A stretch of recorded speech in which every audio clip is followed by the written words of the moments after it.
Put it down. 100 racks. Yeah. 100 racks. Put it down. 100 clips.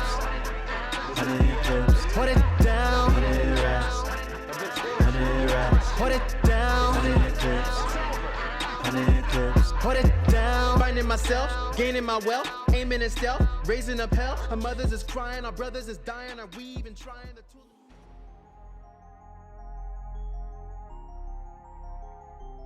Report, I'm Amy Goodman with Nermeen Sheikh.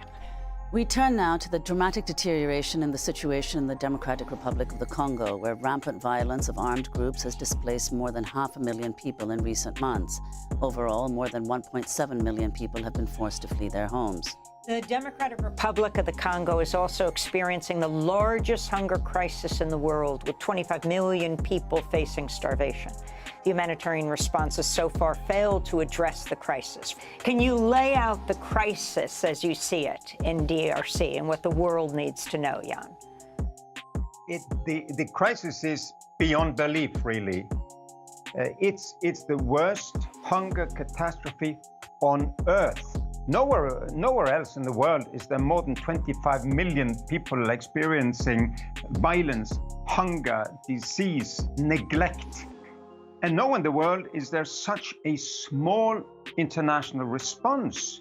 And I would say, as humanity, we're really failing the Congo now, because it's not Ukraine, it's not the Middle East, it is that part of Central Africa where most children's lives are at risk at the moment.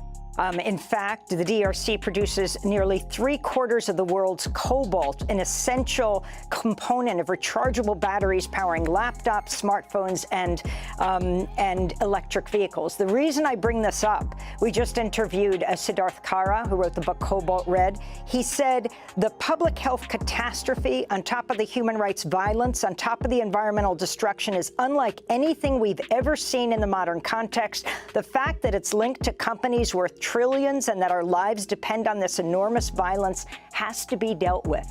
Did you see evidence of this and how it links to the hunger we're talking about? Children age 5 and 10 working in these places, all the corporations that are making their profits, yet the worst hunger crisis in the world. Nowhere in the world is there so little aid, so little media attention, and so few effective diplomatic initiatives to resolve the crisis. One of these groups is called M23. It has roots from foreign interests, and they have been on the rampage of late.